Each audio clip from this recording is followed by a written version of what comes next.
Hello guys, welcome to my YouTube channel. Bundelkhand यहाँ संत ही सरकार है। ठीक एक साल पहले यानी फरवरी 2022 की बात है। कथावाचक पंडित प्रदीप मिश्रा मध्य प्रदेश के सीहोर के शिव पुराण का कार्यक्रम रखा था। प्रशासन ने किसी वजह से इसकी अनुमति नहीं दी। कथावाचक प्रदीप मिश्रा इससे इतने दुखी हुए कि उनकी आंखों में आंसू आ गए। उनके इन आंसुओं ने एमपी की सियासत में आज उमाल ला दिया है। मध्य प्रदेश के गृह मंत्री नरोत्तम मिश्रा ने वीडियो कॉल कर उनसे बात की। उन्होंने कहा, महाराज दंडवत प्रणाम, आपकी कृपा से ही सरकार चल रही है, सरकार आपकी ही है। इसके बाद मुख्यमंत्री शिवराज सिंह चौहान ने भी प्रदीप मिश्रा को फ़ोन कर उनका हाल चाल जाना। कांग्रेस भी खुलकर बाबा के समर्थन में आ गई है। पूर्व सीएम कमलनाथ ने कांग्रेस नेताओं का एक दल बाबा से मिलने भेज दिया। अब थोड़ा और पीछे चलते हैं और बात 2018 की है। मध्य प्रदेश के विधानसभा चुनाव होने वाले थे। इससे पहले शिवराज सिंह चौहान ने 5 संतों को राज्य मंत्री का दर्जा दे दिया।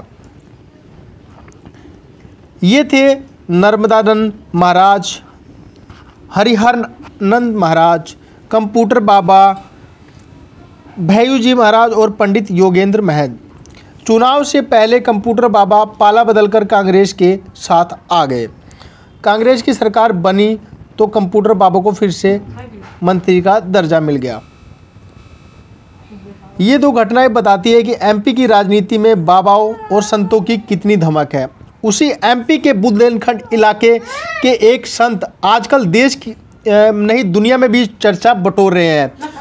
वो देश की राजधानी दिल्ली से करीब 444 किलोमीटर दूर स्थित बागेश्वर धाम के पीठाधीश्वर पंडित धीरेन्द्र किशन शास्त्री है।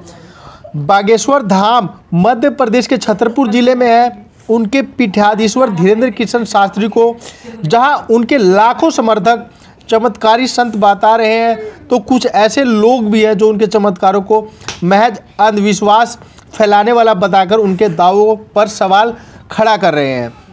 विरोधी इस बात से हैरान है कि आखिर बात बात पर ताली बजाते, सवाल उठाने वालों को कोसते और आम बोलचाल की भाषा में श्रद्धालुओं से मुखातिब होते शास्त्री के सामने आखिर क्यों और कैसे हजारों लाखों की भीड़ नतमस्तक हो जाती है।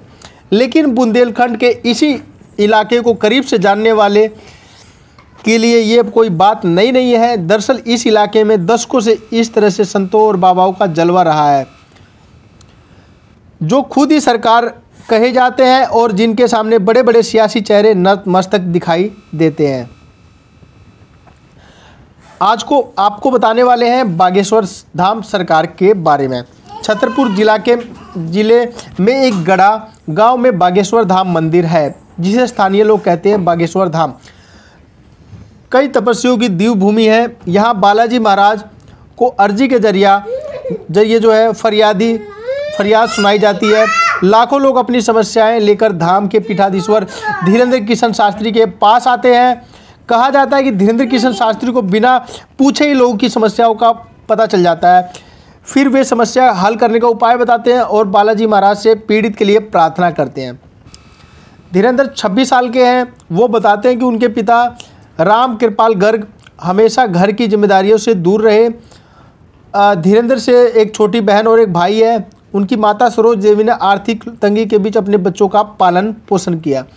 धीरेन्द्र ने स्नातक तक शिक्षा प्राप्त की। इसके बाद गांव में यही मंदिर में बागेश्वर बालाजी में जाकर पूजा अर्चना शुरू कर दी।